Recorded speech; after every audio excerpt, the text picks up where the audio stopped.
आज के क्लास में हम लोग शुरुआत करने जा रहे हैं अपने क्लास 7 के मैथ में एक और नया चैप्टर का नाम है डाटा हैंडलिंग। इसके पहले हम लोगों ने दो चैप्टर को कंप्लीट कर लिया है, चैप्टर नंबर 1 और चैप्टर नंबर 2। आज के क्लास में हम लोग डिस्कस करने जा रहे हैं अपने मैथ के अंदर चैप्टर नंबर 3 को। चैप्टर का नाम है हमारा डाटा हैंडलिंग। ओके, इसमें आगे बढ़ने से पहले कुछ बातें हम लोग डिस्कस कर लेते हैं, फिर आगे बढ़ेंगे। यदि एनसीईआरटी बुक में आप देखोगे तो ये चैप्टर नंबर हमारा 3 है, ठीक है। लेकिन यही चैप्टर आरएस अग्रवाल बुक में मिलेगा आपको 3 चैप्टर में डिवाइड किया हुआ है, चैप्टर नंबर 21, 22 और 23। इसका मतलब सिंपल सा हुआ कि यदि आप इस चैप्टर को डाटा हैंडलिंग को खत्म कर लेते हैं तो एनसीईआरटी से जो आपका चैप्टर है डाटा हैंडलिंग वो खत्म हो जाएगा, चैप्टर नंबर 3। और यदि आप इस चैप्टर डाटा हैंडलिंग को खत्म कर लेते हैं तो आरएस अग्रवाल वाले बुक से आपके 3 चैप्टर कंप्लीट हो जाएंगे, चैप्टर नंबर 21, 22 और 23। ठीक है, चलिए आइए हम लोग शुरुआत करते हैं हम लोग अपने इस खूबसूरत से चैप्टर का नाम है डाटा हैंडलिंग। बेहतर तरीके से समझने के लिए हम लोग अपने इस चैप्टर को अलग अलग पार्ट में डिवाइड करेंगे, क्योंकि चैप्टर हमारा थोड़ा सा बड़ा है। अलग अलग चीजों के बारे में आपको सीखने को मिलेगा, जैसे मीन, मीडियन, मोड, फिर से bar graph, double bar graph, फिर प्रोबेबिलिटी। अलग अलग प्रकार के कॉन्सेप्ट इस चैप्टर में इस्तेमाल होते हैं, तो उन्हीं सब चीजों के बारे में हम लोग बात करेंगे। तो बेहतर तरीके से समझने के लिए हम लोग अपने इस चैप्टर को लगभग 5-6 पार्ट में डिवाइड कर लेंगे। तो आइए पहले इस चैप्टर का हम लोग एक फ्लो चार्ट बनाते हैं कि आखिर इस चैप्टर में हम लोगों को पढ़ना क्या क्या है, फिर आगे बढ़ेंगे तो और ज्यादा समझ में अच्छे तरीके से आएगा। मतलब ये हुआ कि चैप्टर को हम लोग अलग अलग पार्ट में डिवाइड कर लेंगे, क्योंकि ये चैप्टर हमारा थोड़ा सा बड़ा है और हर टॉपिक वाइज पढ़ेंगे तो अच्छे तरीके से आप समझ पाओगे। सबसे पहले तो हम लोग अपने इस चैप्टर में डिस्कस करेंगे चैप्टर का इंट्रोडक्शन। हर चैप्टर के तरह सबसे पहला हम लोग अपने चैप्टर में डिस्कस करेंगे इंट्रोडक्शन।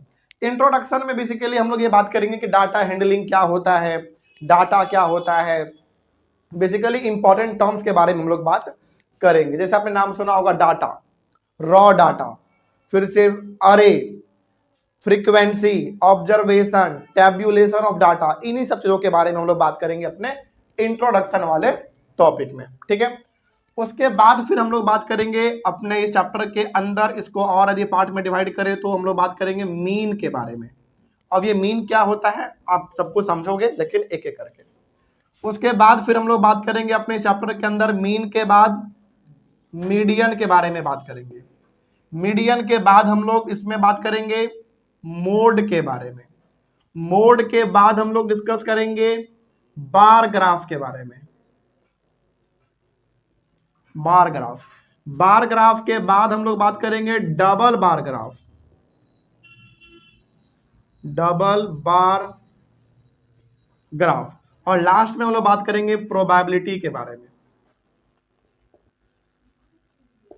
यानी कि इस चैप्टर को हम लोग लगभग टोटल कितने पार्ट में डिवाइड कर दिया, 1, 2, 3, 4, 5, 6, 7 अलग अलग पार्ट में हम लोगों ने इसको 7 अलग अलग पार्ट में डिवाइड किया है। इन्हीं सब चीजों को डिस्कस करना है, तो इन सब को अच्छे तरीके से आप लिखेंगे ताकि आपको एक ओवरव्यू मिल जाए कि इस चैप्टर में हम लोगों को पढ़ना क्या क्या है।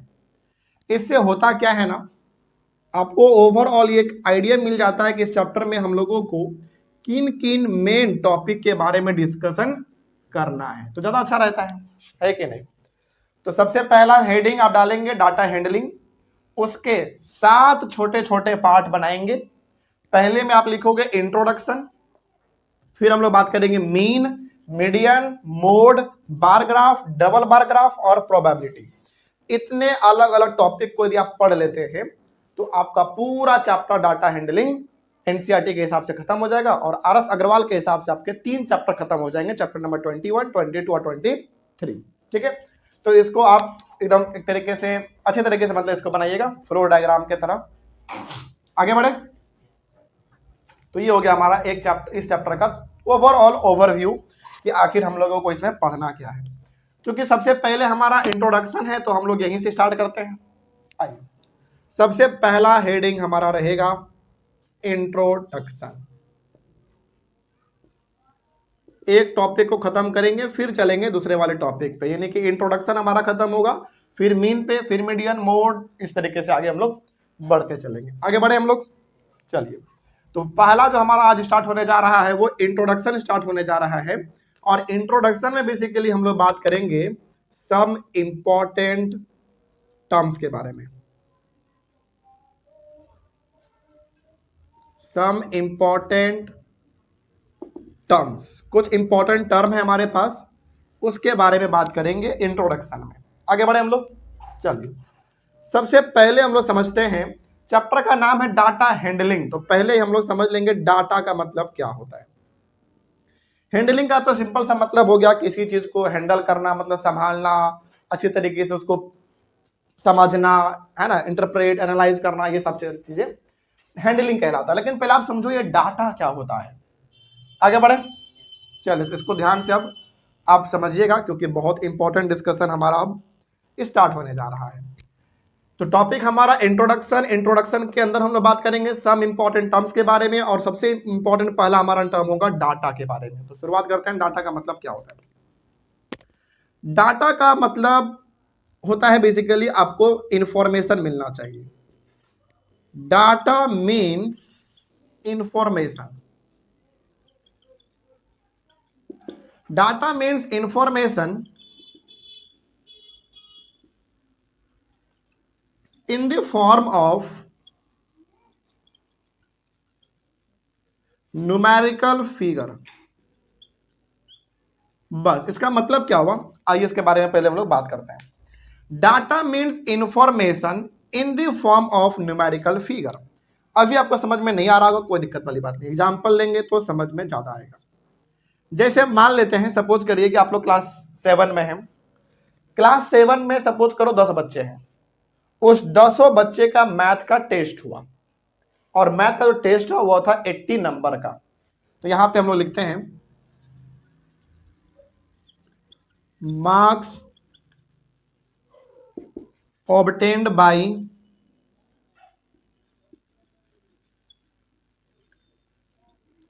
marks obtained by 10 students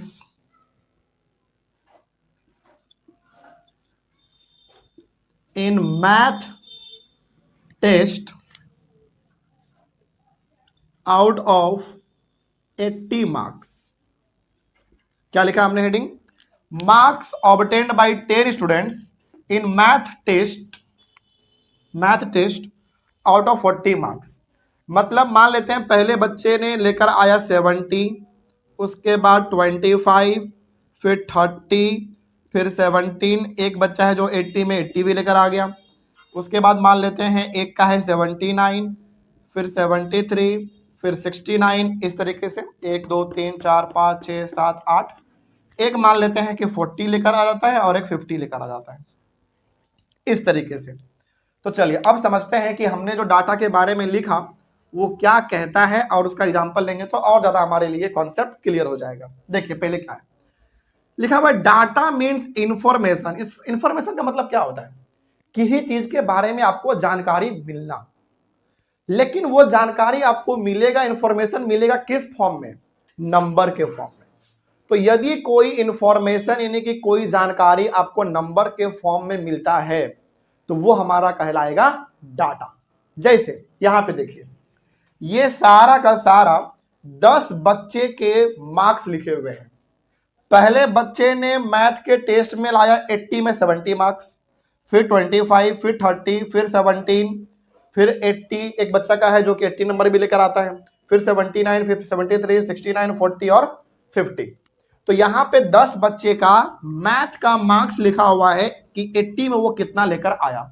तो पहले तो बात तो आप ये बताओ, क्या इस नंबर को देखकर आपको एक इंफॉर्मेशन मिला कि नहीं मिला, एक जानकारी मिला कि नहीं मिला। क्या इंफॉर्मेशन मिला, इंफॉर्मेशन ये मिला कि भाई क्लास 7 के बच्चों का 10 बच्चों का टेस्ट हुआ था, 80 मार्क्स का मैथ वाला टेस्ट था, और वो 80 में इतने इतने नंबर लेकर आया। तो इससे हमको क्या मिल रहा है, ओवरऑल एक इंफॉर्मेशन मिल रहा है, जानकारी मिल रहा है। किस फॉर्म में है जानकारी, इंफॉर्मेशन नंबर के फॉर्म में है। तो यही हमारा कहलाएगा डाटा। समझ में आया सबको, कोई दिक्कत इसमें। तो यदि कोई चलते फिरते आपसे पूछ ले कि बताइए आप डाटा के, हालांकि ध्यान रखना डाटा का मतलब कंप्यूटर में अलग होता है। कंप्यूटर में भी आप पढ़ते हैं ना, डाटा वगैरह पढ़ते हैं हम कंप्यूटर में, तो कंप्यूटर में डाटा का मतलब अलग होता है, यहाँ पे मैथ में डाटा का मतलब अलग होता है। ठीक है, तो यदि चलते फिरते आपसे कोई पूछ ले कि बताइए डाटा का मतलब क्या समझते हैं आप, तो सिंपल सा आपको बताना है कि कोई भी इंफॉर्मेशन यानी कि किसी चीज के बारे में यदि हमको जानकारी मिल रहा है और वो जानकारी नंबर के फॉर्म में मिल रहा है तो हम उसको कह देंगे डाटा। एग्जाम्पल आपके सामने है, यहाँ पे 10 बच्चे मैथ में 80 का टेस्ट हुआ था, 80 मार्क्स का मैथ का, उसमें से इतना इतना नंबर लेकर वो लोग आए हैं। तो ये साफ बता रहा है कि एक हमको इंफॉर्मेशन मिल रहा है किस बारे में कि 10 बच्चे का मैथ का टेस्ट हुआ, पहले बच्चे ने 70 लाया, फिर 25 दूसरे वाले बच्चे ने, तीसरे वाले ने 30, इस तरीके से 17, 80, 17 इस तरीके से। तो ये ओवरऑल हमको एक इंफॉर्मेशन मिल रहा है, एक जानकारी मिल रहा है, इसी को हम लोग कह देंगे डाटा। बस एक दो एग्जांपल और लेते हैं, आपके प्रैक्टिकल लाइफ से आप इसको ज्यादा कनेक्ट कर पाओगे। जैसे फॉर एग्जांपल मान लीजिए कि इंडिया और पाकिस्तान का मैच चल रहा है। सपोज करिए कि इंडिया और पाकिस्तान का मैच चल रहा है। इंडिया के कुछ फेमस क्रिकेटर जैसे विराट कोहली, रोहित शर्मा, है ना, यशस्वी जायसवाल, ईशान किशन, इन सभी ने कुछ कुछ रन बनाए। सपोज करिए कि विराट कोहली ने सेंचुरी लगा दिया, विराट कोहली मान लेते हैं 105 रन बनाए। तो ये जो 105 रन विराट कोहली ने बनाया, इससे आपको क्या मिला, एक इंफॉर्मेशन मिला कि भाई विराट कोहली ने रन बनाया, कितना बनाया, 105 रन बनाया। तो ये जो 105 ये क्या एक नंबर है ना, तो आपको इंफॉर्मेशन मिला कि नहीं मिला, क्या इंफॉर्मेशन मिला कि विराट कोहली ने 105 रन बनाया, तो ये हमारा डाटा हो गया। मान लेते हैं ईशान किशन ने 95 रन बनाया, तो वो भी तो इंफॉर्मेशन नहीं मिला हमको, तो वो भी हमारा एक डाटा ही कहलाएगा। तो कोई भी बात, कोई भी इंफॉर्मेशन, कोई भी जानकारी यदि आपको नंबर के फॉर्म में मिल रहा है तो वो हमारा कहलाएगा डाटा। समझ में आ रही है बात। सपोज मान लीजिए कि आप पटना से दिल्ली जा रहे हैं, पटना से दिल्ली जा रहे हैं, आपके टिकट का प्राइस है 1000 रुपए, 1000। तो ये जो 1000 है, आपको क्या बता रहा है, इंफॉर्मेशन बता रहा है। क्या इंफॉर्मेशन बता रहा है कि भाई पटना से दिल्ली तक का जो दूरी का टिकट है ट्रेन का, वो 1000 रुपए है। ये जो 1000 है, ये न्यूमेरिकल फिगर है ना, नंबर है ना, तो ये आपको इंफॉर्मेशन दे रहा है, मतलब वो भी हमारा क्या हो गया, एक डाटा हो गया। ओवरऑल पूरा का पूरा कंक्लूजन यदि मैं बताऊं एक लाइन में, तो वो ये कि कोई भी बात, कोई भी इंफॉर्मेशन, कोई भी जानकारी यदि आपको मिल रहा है और उसमें नंबर छुपा हुआ है, इस प्रकार के नंबर, तो हमारा डाटा कहलाएगा। सिंपल सी बात है। आगे बढ़े, चलिए, ये हो गया हमारा पहला इंपॉर्टेंट टर्म। अब दूसरा पे आते हैं थोड़ा। दूसरा हमारा होता है रॉ डाटा। रॉ डाटा, इसके बारे में लिखते हैं पहले।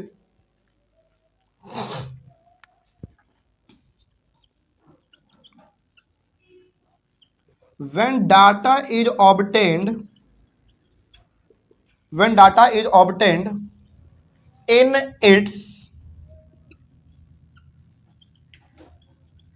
its original form, when data is obtained in its original form,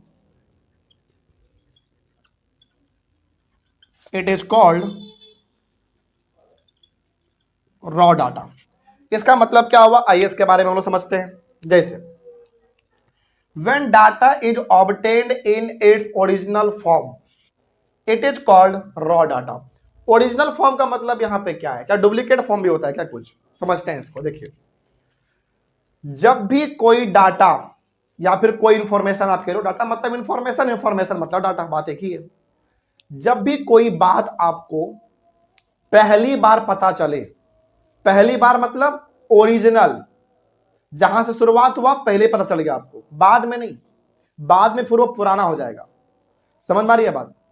तो जब भी कोई बात आपको पहली बार पता चले, वो हमारा कहलाएगा रॉ डाटा। पहली बार पता चलने का मतलब हो गया वो अभी फिलहाल क्या है, ओरिजिनल है, हकीकत है, इसके पहले किसी को पता नहीं है। समझ में आ रही है बात। जैसे सपोज करते हैं, मान लेते हैं यही वाला एग्जांपल, ठीक है, यही वाला एग्जांपल। सपोज कीजिए कि मैंने क्लास 7 के 10 बच्चों का टेस्ट लिया मैथ का, 80 मार्क्स का। 10 बच्चे का नंबर इस तरीके से आया, ठीक, और ये नंबर हमने सबसे पहली बार बता दिया किसी एक बच्चे को कि देखो तुम्हारे क्लास का टेस्ट हुआ था, और 10 बच्चे ने टेस्ट दिया था, 10 बच्चे का नंबर इस तरीके से है, तो उस बच्चे को जो हमने नंबर बताया ना, पहली बार बताया ना हमने उसको, तो वो हो गया हमारा रॉ डाटा। बस, तो वही बात यहां पे लिखा हुआ है कि when data is obtain in its original form, original form का मतलब हो गया फर्स्ट टाइम। क्या हो गया? First time. तो आप यहाँ पे लिख भी सकते हो ब्रैकेट में, यहाँ पे लिख ही दिया करो, ज्यादा अच्छा रहेगा। ओरिजिनल फॉर्म का मतलब हो गया एक तरीके से, समझने के लिए आप बोल सकते हो फर्स्ट टाइम। ठीक है, तो यदि कोई इंफॉर्मेशन, कोई जानकारी आपको पहली बार मिल रहा है, वो हमारा कहलाएगा रॉ डाटा। जैसे मान लेते हैं, सपोज करिए कि फिर से वो एग्जांपल इंडिया और पाकिस्तान वाला ज्यादा अच्छा रहेगा, आप लोग देखते भी मैच तो कनेक्ट कर पाओगे ज्यादा अच्छी तरीके से। मान लीजिए, सपोज करिए कि आज इंडिया और पाकिस्तान का मैच था, ठीक है, हम तो यहाँ पे पढ़ा रहे थे, हम मैच नहीं देख पाए मान लीजिए, तो आप लोग अभी घर से आए, आपने देखा कि यार विराट कोहली ने 105 रन मार दिया, और आप जैसे क्लास आए और ऐसे आपने बताया कि सर आपको पता है आज विराट कोहली ने कितना रन मारा? 105 रन मारा। तो ये जो आपने डाटा हमको आके बताया पहली बार, वो ओरिजिनल डाटा है। ओरिजिनल मतलब फर्स्ट टाइम, तो वो हमारे लिए क्या बन जाएगा? वो डाटा रॉ डाटा बन जाएगा। समझ रही बात? तो क्या इन दोनों में डिफरेंस समझ में आया?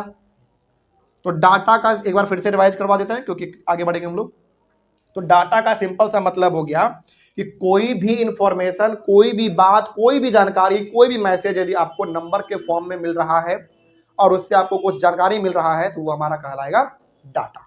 ठीक, अब रॉ डाटा का मतलब हो गया कि कोई भी इंफॉर्मेशन, कोई भी जानकारी यदि आपको ओरिजिनल फॉर्म में मिल रहा है, इट मींस फर्स्ट टाइम यदि आपको वो जानकारी मिल रहा है, पहली बार मिल रहा है, इसके पहले नहीं मिला था, वो आपका रॉ डाटा कहलाएगा।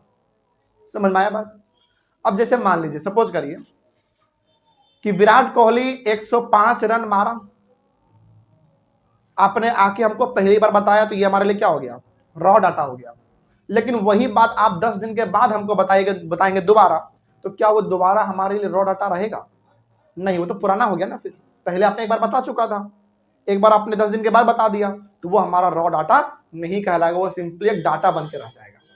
ठीक है, तो यहां पे इसके एग्जाम्पल में आप सेम एग्जाम्पल लिख देंगे। ठीक है, तो इसके एग्जाम्पल में यही वाला एग्जाम्पल यहां पे आ जाएगा, सेम एग्जाम्पल। तो ये हम आपके ऊपर छोड़ दें, ये एग्जाम्पल आप लिख लेंगे, कोई दिक्कत होगा इसमें? चलिए, सेम एग्जाम्पल, एकदम सेम। तो मान लीजिए कि पहली बार क्लास टेस्ट हुआ 80 मार्क्स का, ये नंबर आया और ये इन्फॉर्मेशन आपको पहली बार मिल रहा है, तो वो हमारा हो गया रॉ डाटा। आगे बढ़े, चलिए। अब अगला हमारा है, दूसरा हो गया, तीसरे नंबर में है अरे, ARRAY, अरे, एरे, जो बोलो आप सब सही है, समझ में आना चाहिए बस। ARRAY, अरे। देखो इसमें क्या लिखा हुआ है, when the data is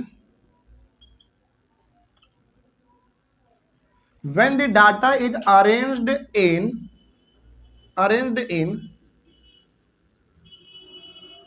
ascending or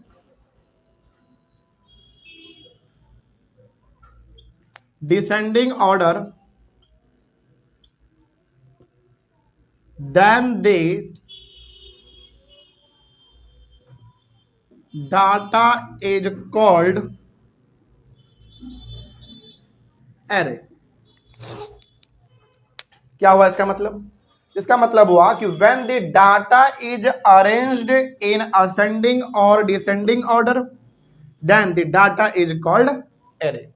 इसका मतलब सिंपल सा ये है कि यदि कोई डाटा आपके सामने दिया गया है, यदि उस डाटा को आप या तो असेंडिंग में या फिर डिसेंडिंग में अरेंज कर देते हैं, तो वो हमारा कहला जाता है एरे। दोनों ऑप्शन आपके पास होता है, या तो असेंडिंग में अरेंज कर दो या फिर डिसेंडिंग ऑर्डर में अरेंज कर दो, इसीलिए हमने यहाँ पे और लिखा है, एंड नहीं और। ठीक है, तो या तो आप डाटा को असेंडिंग ऑर्डर में या फिर डिसेंडिंग ऑर्डर में अरेंज कर देते हैं, तो वो हमारा कहला जाता है एरे। आगे बढ़ा जाए, चलिए। इसका एग्जाम्पल हम लोग कोई भी एक एग्जाम्पल ले सकते हैं, बार बार इतना बड़ा एग्जाम्पल मत लेना, क्योंकि फिर आपके समझने के लिए लगेगा कि सब तो एक ही है, फिर कुछ डाटा अलग लेते हैं। ठीक है, कोई भी रैंडम सा नंबर उठा लेते हैं, कोई भी, कुछ भी उठा लो। जैसे मान लो हमने लिया 2 4 5 9 6 3 12 14 18 96, 24, बस काफी है इतना। इतने सारे हमारे पास नंबर है। तो मान लेते हैं कि ये भी हमारा एक डाटा है, मान लेते हैं यहाँ पे जो नंबर लिखे हैं ये भी हमको कुछ ना कुछ इंफॉर्मेशन दे रहा है, बस सपोज कर लेते हैं, ठीक है। जब इन्हीं सारे डाटा को आप या तो असेंडिंग में अरेंज कर दो या फिर डिसेंडिंग ऑर्डर में अरेंज कर दो तो वो हमारा कहला जाएगा अरे। ज्यादा बढ़िया रहता है कि इसको असेंडिंग में कर दो, छोटे से बड़े, डिसेंडिंग में भी कर सकते हैं, लेकिन ज्यादा बढ़िया क्या रहेगा असेंडिंग, क्योंकि आपके बुक में ज्यादातर सवाल असेंडिंग में अरेंज करके दिया गया है। लेकिन अब इसका मतलब ये नहीं कि डिसेंडिंग में नहीं आएगा, कहीं भी आ सकता है, ठीक ना। तो इसको अरेंज कर देते हैं हम लोग।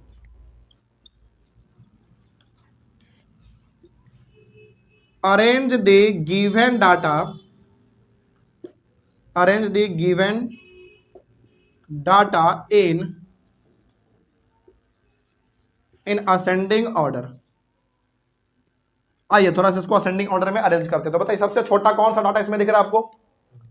2, उसके बाद 3 भी है, 3, उसके बाद 4, उसके बाद 5, 5 के बाद 6, 6 के बाद 6 के बाद सीधा 9, 9 के बाद 9 के बाद 11 कहाँ है? 11 नहीं है। 9 के बाद 12, 12 के बाद 14, 14 के बाद 18, 18 के बाद 24 और लास्ट 96, बस हो गया। इसी को आप डिसेंडिंग में भी कर सकते हैं, कोई दिक्कत वाली बात नहीं है। आगे बढ़े, इसमें कोई दिक्कत?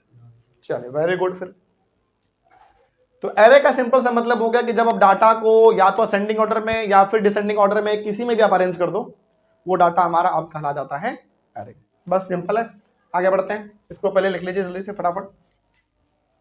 और यहाँ पे ये रॉ डाटा वाले एग्जांपल में ये सेम एग्जांपल आप यहाँ पे लिख दीजिएगा, क्योंकि सेम ही होता है, बात कुछ अलग नहीं होता।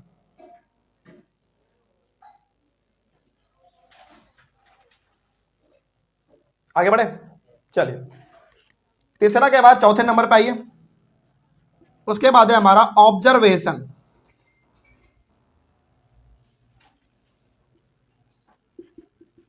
Observation spelling OBSERVATION, observation. Observation का मतलब क्या होता है थोड़ा सा इसमें हम लोग लिख लेते हैं। ईच न्यूमेरिकल फिगर या फिर ईच न्यूमेरिकल फिगर, चलो वो भी ठीक रहेगा।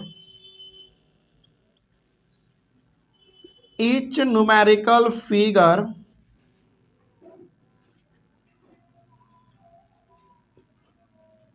in a data, each numerical figure in a data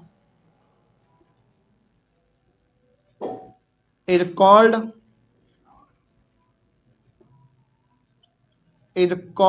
an observation.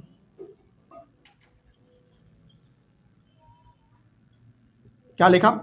Each numerical figure in a data is called an observation, यानी कि एक डाटा में जितने भी नंबर हैं सब के सब ऑब्जर्वेशन है।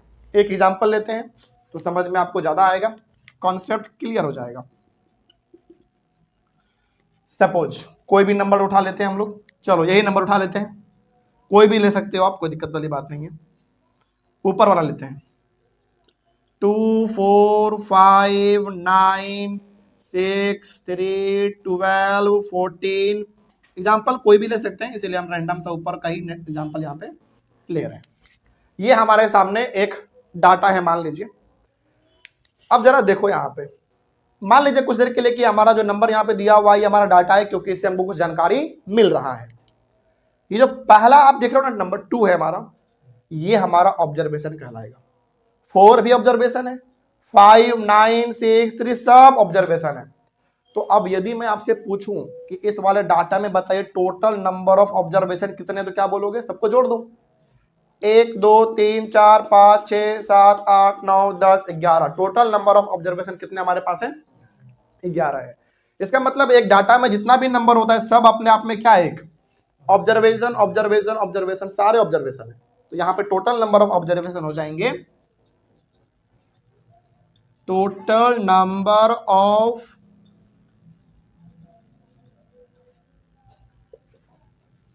Observation is 11। कोई दिक्कत नहीं इसमें। चलिए इतना लिखिए पहले, फिर आगे बढ़ते हैं। एक दो और इसमें बच रहा है बस, उसके बाद फिर खत्म। आगे बढ़े। तो ये हो गया हमारा ऑब्जर्वेशन। तो चारों को एक बार हम लोग फटाक से देख लेते हैं, फिर आगे बढ़ जाएंगे। डाटा का सिंपल सा मतलब कि कोई भी इंफॉर्मेशन, जानकारी, सूचना, खबर जो भी हो, यदि आपको मिल रहा है और उसमें नंबर इन्वॉल्व है तो हमारा डाटा कहलाएगा। रॉ डाटा क्या था? कोई भी जानकारी, सूचना, कोई भी चीज यदि आपको पहली बार मिल रहा है ओरिजिनल फॉर्म में, यानी कि पहली बार मान लो फर्स्ट टाइम, तो वो हमारा कहलाता है रॉ डाटा। ठीक है। उसके बाद अरे का मतलब क्या हो गया कि जब आपके पास कोई डाटा हो, यदि उस डाटा को आप असेंडिंग ऑर्डर में या फिर डिसेंडिंग ऑर्डर में अरेंज कर देते हैं तो हमारा डाटा कहलाने लगता है अरे। ओके। उसके बाद फिर आपने समझा ऑब्जर्वेशन। ऑब्जर्वेशन का सिंपल सा मतलब हो गया कि एक डाटा में जितने भी नंबर हैं वो सारे के सारे नंबर अपने आप में खुद एक ऑब्जर्वेशन होते हैं। तो इस वाले डाटा का बात करें तो टोटल इसमें हमारे 11 नंबर हैं, तो 11 ऑब्जर्वेशन हो गए। सिंपल। चलिए इतना समझ में आ गया तो आगे बढ़ते हैं। इधर का मिटाया जाए।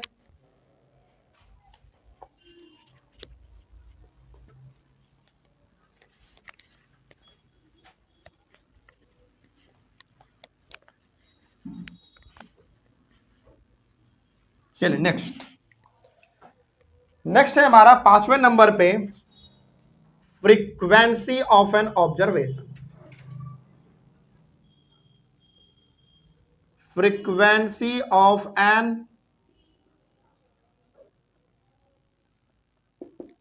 Observation. Frequency of an observation का मतलब क्या हुआ, इसके बारे में थोड़ा सा लिखते हैं। यहां पे लिखेंगे number of times a particular number of times a particular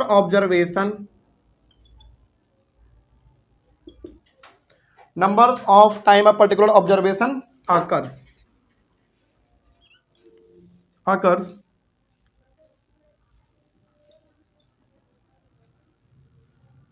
it is called a frequency of an observation। क्या इसका मतलब हुआ अभी समझ में नहीं आएगा, एग्जाम्पल ले लेते हैं। Example, number of times a particular observation occurs it is called a frequency of an observation। कोई भी रैंडम सा डाटा लिखते हैं, ठीक है, समझिएगा। 9 5 6 9 6 5 3 5 9 6 3 6 9, कोई भी नंबर ले लिया हमने। ठीक है। अब देखो यहां पे ध्यान से, यदि मैं आपसे पूछूं कि बताइए इस पूरे डाटा में 9 कितनी बार रिपीट हुआ है, तो 1 2 3 4, तो 9 का फ्रीक्वेंसी कितना हो जाएगा? 4 हो जाएगा, क्योंकि 9 कितने बार रिपीट हुआ? 4 बार हो गया। तो यहां पे हम लोग लिखेंगे फर्स्ट में frequency of 9 is equal to 4। इसका मतलब सिंपल सा हो गया। अब आप डेफिनेशन पे आओ, आपको समझ में आएगा। Number of times a particular observation. अच्छा पहले तो ये बताइए कि ये जो हमारे सारे डाटा है यहाँ पे, क्या ये सारे के सारे अपने आप में एक ऑब्जर्वेशन है कि नहीं है? बिल्कुल है। तो अब इसमें ये देखो कि कौन सा ऑब्जर्वेशन, यानी कि कौन सा नंबर कितनी बार रिपीट हुआ है, कितनी बार अकर हुआ है। तो 9 का बात करें तो 1 2 3 और ये हमारा 4 बार रिपीट हुआ वो, तो 9 का फ्रीक्वेंसी कितना हो जाएगा? 4। अब आओ थोड़ा 5 के ऊपर। 5 के बारे में यदि बात करें तो 5 कितनी बार रिपीट हुआ? 1 2 3, 5 3 बार रिपीट हुआ है, तो 5 का फ्रीक्वेंसी 3 हो जाएंगे। तो यहां पे आप लिखोगे फ्रीक्वेंसी ऑफ 5 इक्वल्स टू 3। और कौन सा नंबर दिख रहा है? 6 का एक बार देख लेते हैं। 1 2 3 4, एक बार और ले लो, कितना हो गया? 5। फ्रीक्वेंसी ऑफ 6 इक्वल्स टू 5, यानी कि 6 जो है इस पूरे डाटा में 5 बार रिपीट हुआ, यानी कि 5 बार अकर हुआ है। ठीक है, उसी तरीके से आप और किसका लिख सकते हो, और कौन सा है, 3 का भी लिख सकते हो। 3 एक बार यहाँ पे और एक बार यहाँ पे है, तो 2 ही बार रिपीट हुआ, तो 3 का फ्रीक्वेंसी कितना हो गया, 2, तो यहाँ पे वो भी लिख लो।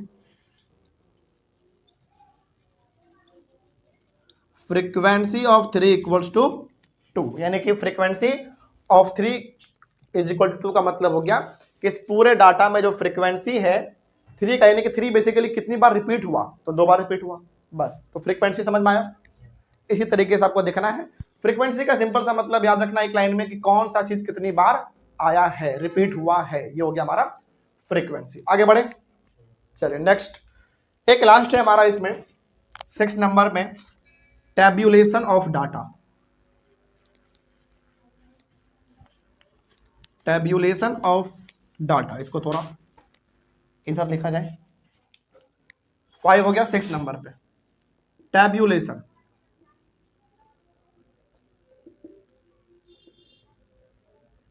Tabulation of data, tabulation of data का मतलब सिंपल सा है कि डाटा को आप टेबल के फॉर्म में अरेंज कर दो, बस वही कहलाता है tabulation of data.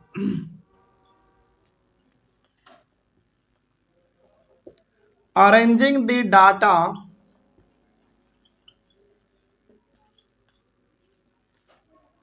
arranging the data in tabular form, arranging the data in tabular, arranging the data in tabular form, it is called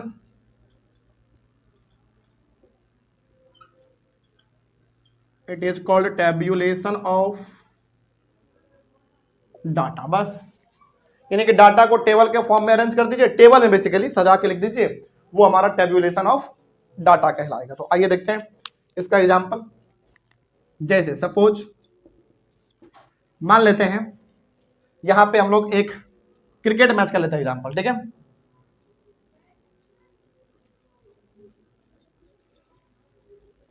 score secured, score secured by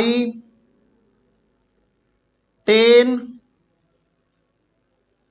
players in a cricket match, यानी कि basically एक cricket match हुआ, उस cricket match में 10 खिलाड़ी ने कितना कितना स्कोर किया उसके बारे में हम लोग लिखते हैं। सपोज कीजिए पहले वाले प्लेयर मार लेते हैं 90 रन्स, फिर 85, फिर 20, 30, 36, 49, 63, हाफ सेंचुरी यानी कि 50, एक सेंचुरी भी लगा देते हैं। कितना हो गया, 1 2 3 4 5 6 7 8 9, और एक मान लो 0 पे आउट हो जाता है, होता है कई बार आउट हो जाते हैं 0 पे भी। अब इसी डाटा को बस क्या करना है, अच्छा पहले तो ये बताओ क्या ये हमारा डाटा है, क्या ये आपको एक किसी प्रकार का इंफॉर्मेशन जानकारी दे रहा है, बिल्कुल दे रहा है, तो ये हमारा डाटा हो गया। इसी डाटा को बस क्या कर दो आप टेबल के फॉर्म में अरेंज कर दो, कहला जाएगा टेब्यूलेशन ऑफ डाटा। तो यहां पे हम लोग हेडिंग बनाएंगे, पहला देखो इस पूरे डाटा में किन 2 चीज के बारे में बात हो रहा है, पहला प्लेयर के बारे में और दूसरा उसके द्वारा बनाए गए रन्स के बारे में, ठीक है। तो यहां पे हम लोग लिखेंगे नंबर ऑफ प्लेयर, नहीं तो बेसिकली आप प्लेयर्स भी लिख सकते हो, प्लेयर्स और यहां पे रन्स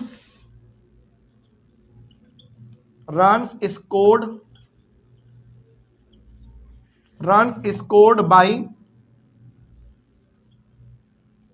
प्लेयर्स, पूरा मतलब बेसिकली रन भी लिख सकते हैं, रन्स स्कोर्ड बाय प्लेयर्स वो भी लिख सकते हैं, कोई दिक्कत नहीं है। यहां पे आप लिख सकते हो नंबर ऑफ प्लेयर्स, चलो लिख ही देते हैं नंबर ऑफ प्लेयर्स। तो आइए एक टेबल हम लोग पहले इसका क्रिएट करते हैं कुछ इस तरीके से,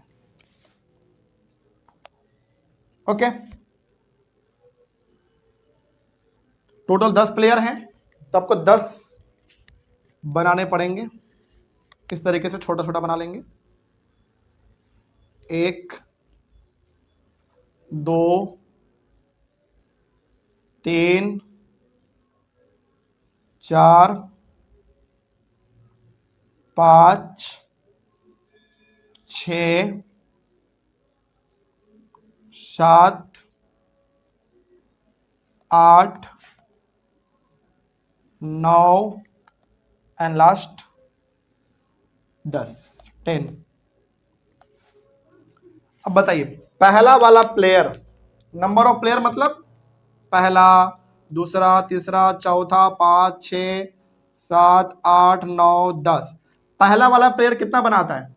90। फिर उसके बाद दूसरा वाला 85, फिर 20, फिर 30, फिर 36, फिर 49, फिर 63, फिर 50, फिर 100 और फिर 0। ओके, तो इस तरीके से हमने क्या किया, इस डाटा को टेबल के फॉर्म में हमने अरेंज कर दिया। तो अब ये हमारा कहलाएगा टेबुलेशन ऑफ डाटा। बस बेसिकली इतना ही करना था इसमें।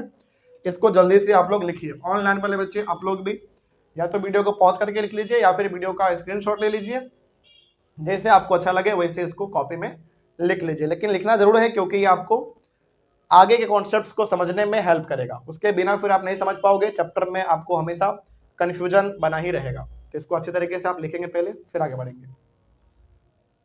तो आज के क्लास में हम लोगों ने अपने इस चैप्टर का शुरुआत किया और शुरुआत में बेसिकली हम लोगों ने इस चैप्टर को 7 अलग अलग पार्ट में डिवाइड किया है, जिसमें से आपका आज ये पहला वाला पार्ट कंप्लीट हुआ, इंट्रोडक्शन।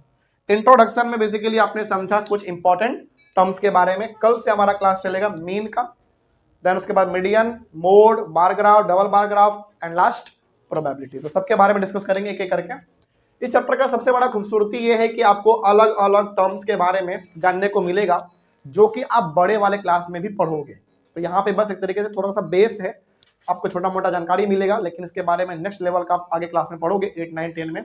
लेकिन समझ में आया आज का क्लास? तो इंट्रोडक्शन कंप्लीट हुआ। कल हम लोग अपने क्लास का शुरुआत करेंगे मेन वाले टॉपिक से। ओके, कहीं पे भी कोई डाउट? चलिए, वेरी गुड। ऑनलाइन वाले बच्चे आप लोगों को कहीं पर कोई कंफ्यूजन रहा हो, डाउट रहा हो तो कमेंट करिएगा। हम लोग मिलेंगे अपने अगले वाले क्लास में, मीन वाले टॉपिक को शुरुआत करेंगे।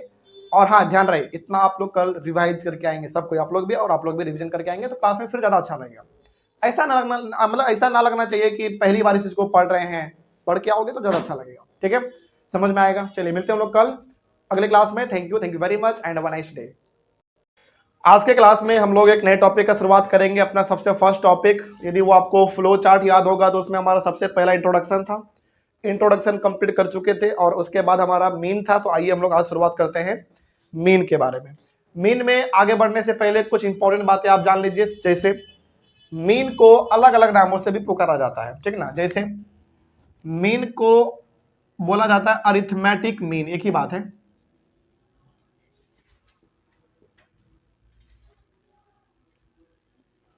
अरिथमेटिक मीन, तो किसी बुक में यदि आपको अरिथमेटिक मीन लिख जाए, मतलब दिख जाए, या फिर मीन दिख जाए, दोनों का मतलब क्या समझेंगे आप?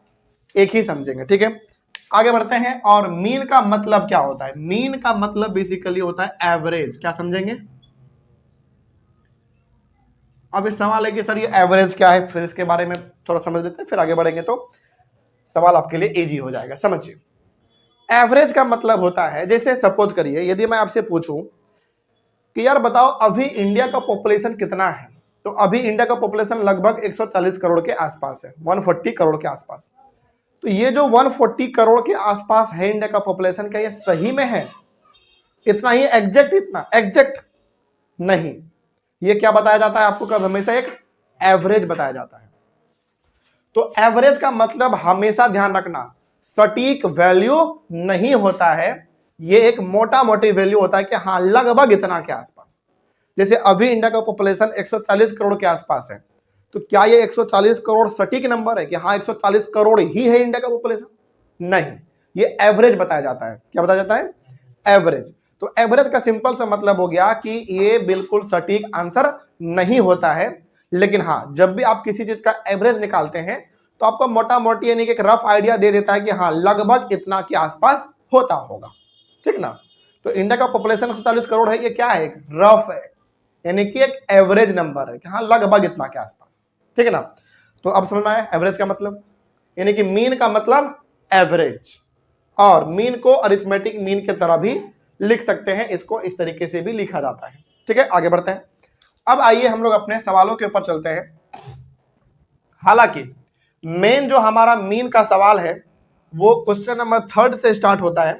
ये ऊपर में 2 क्वेश्चन, ये जनरल क्वेश्चन है जो कि लगभग आपके बुक में दिखा है और आता भी है, तो उसको पहले हम लोग सॉल्व करेंगे किस प्रकार के क्वेश्चन कैसे आप हैंडल करोगे, उसके बाद फिर चलेंगे हम लोग मेन वाले सवालों पर। ठीक है, आइए आगे बढ़ते हैं। और यदि आपने कल वाला क्लास रिवीजन करके आए होंगे आप, तो फिर आपके लिए आसानी से बन जाएगा। देखिए क्या लिखा हुआ है। पहला, given below is the data showing the number of children in 20 families of a locality. मतलब एक बेसिकली लोकेलिटी है, एक मोहल्ला है, उस मोहल्ले में 20 फैमिली रहते हैं। ठीक है, अब उस 20 फैमिली में से किस फैमिली के पास कितने बच्चे हैं वो यहां पे लिखा हुआ है। जैसे पहले वाले फैमिली के पास 3 बच्चे हैं, दूसरे वाले फैमिली के पास 1 बच्चे हैं, तीसरे वाले फैमिली के पास 3 बच्चे हैं, चौथे वाले फैमिली के पास 2 बच्चे, इस तरीके से यहाँ पे लिखा हुआ है। और इस वाले फैमिली के पास 1 भी बच्चे नहीं है। तो बेसिकली यहाँ पे आपके पास एक मोहल्ला है, एक लोकेलिटी है, उसमें 20 फैमिली रहते हैं। 20 फैमिली के पास किसके पास कितना कितना बच्चा है वो यहाँ पे लिखा हुआ है।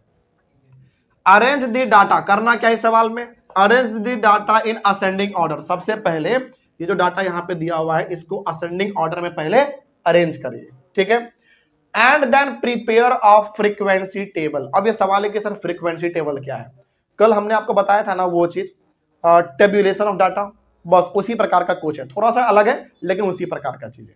आगे बढ़े हम लोग। तो आइए, पहले क्या बोला गया है कि डाटा को असेंडिंग ऑर्डर में अरेंज करिए। तो देखते हैं यहाँ पे इसका सॉल्यूशन नंबर फर्स्ट। तो यदि हम डाटा को असेंडिंग ऑर्डर में अरेंज करें तो बताइए सबसे पहला क्या आएगा, सबसे पहला 0 आएगा। ठीक है, थोड़ा सा पहले ऊपर में लिख भी देते हैं।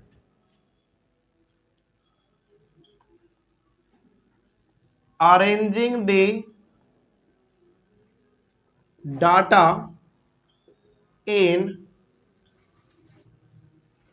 Ascending order. तो सबसे पहला क्या आएगा हमारा 0, उसके बाद 1, लेकिन 1 कितने बार है, 1 2 3 4 बार है।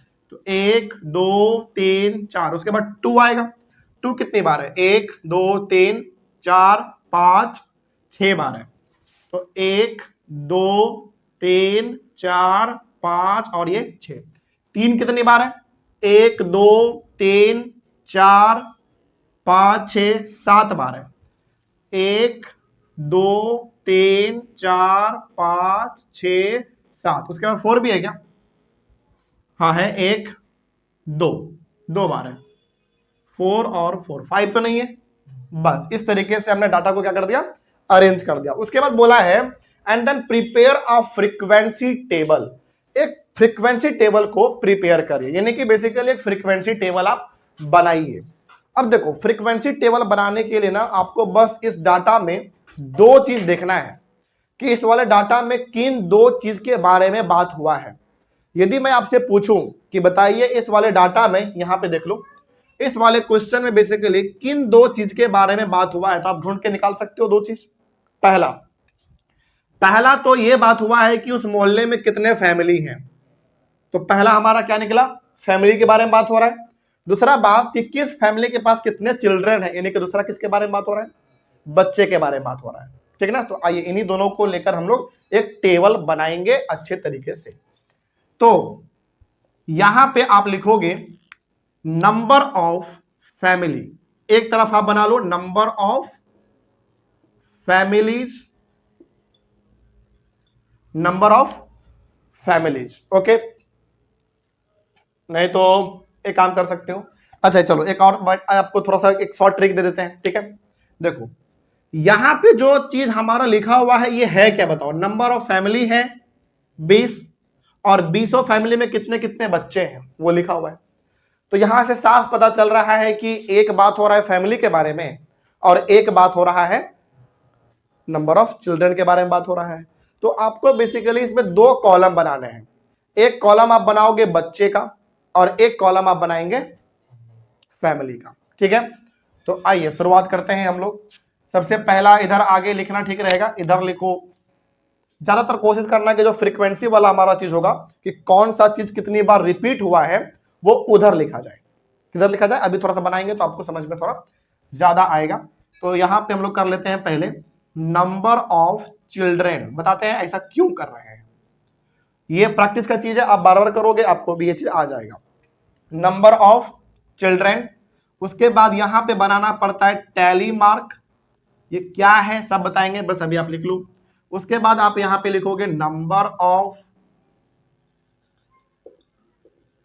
फैमिलीज, और ब्रैकेट में आप डाल दोगे, इसी को हम लोग कहते हैं फ्रीक्वेंसी कहते हैं।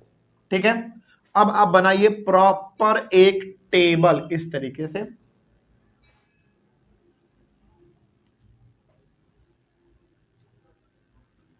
आइए बात करते हैं।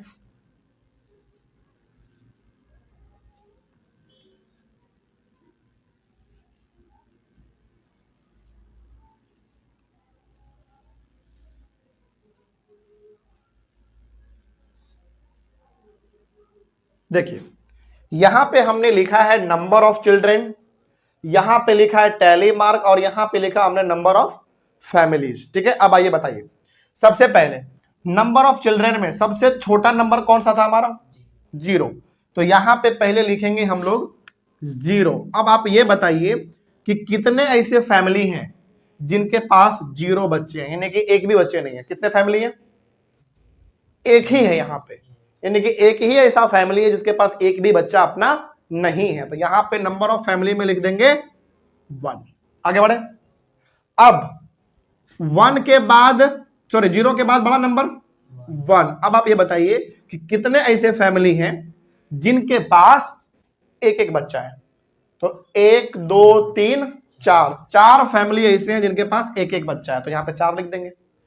1 के बाद 2, कितने ऐसे फैमिली है जिनके पास 2 बच्चे हैं, 1 2 3 4 5 6, तो यहां पे लिख देंगे 6।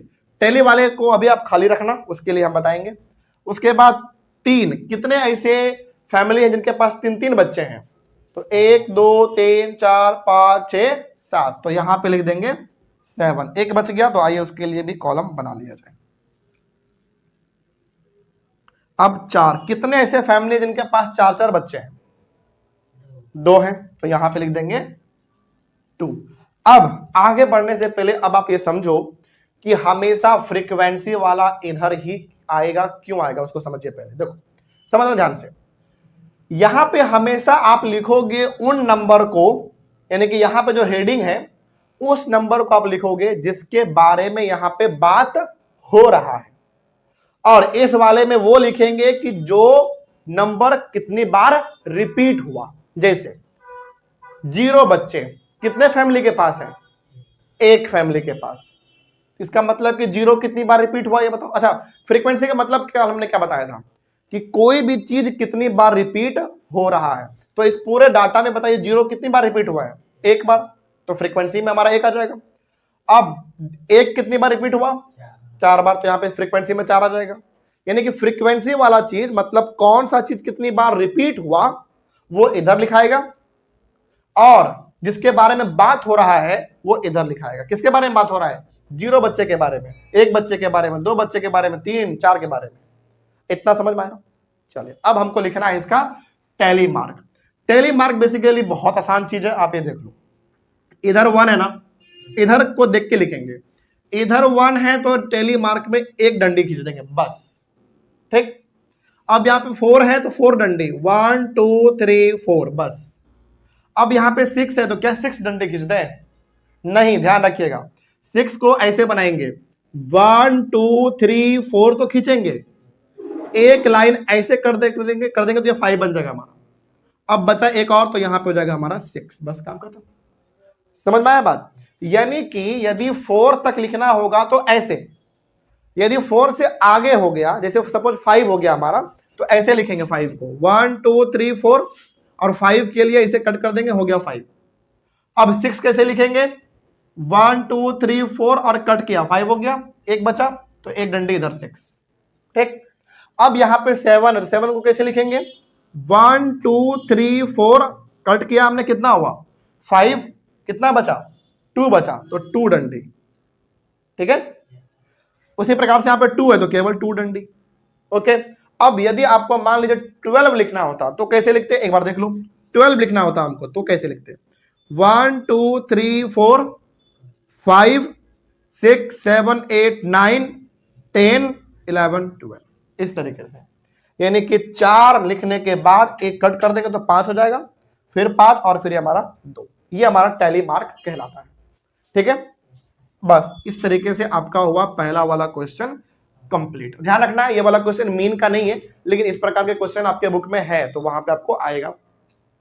कोशिश करना है कि फ्रीक्वेंसी वाला जो चीजें हैं वो इधर लिखे जाएं तो ज्यादा अच्छा रहेगा, इसमें कोई दिक्कत तो इसको पहले आप लोग लिख लीजिए अपने कॉपी में, फिर आगे बढ़ते हैं हम लोग।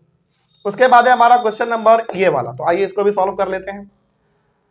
वो वाला हो गया, चलिए नेक्स्ट। अब इसमें करना कुछ नहीं है, सेकंड वाले क्वेश्चन में पहले जो भी चीज है उसको हम लोग रहने देंगे, बस कुछ कुछ चीजें मिटा देंगे, क्योंकि इसमें भी हमको क्या करना पड़ेगा, टेबल ही बनाना पड़ेगा, बस नंबर वगैरह बदलना पड़ेगा, तो इसको हम चेंज कर देते हैं, बाकी सब कुछ सेम रखेंगे।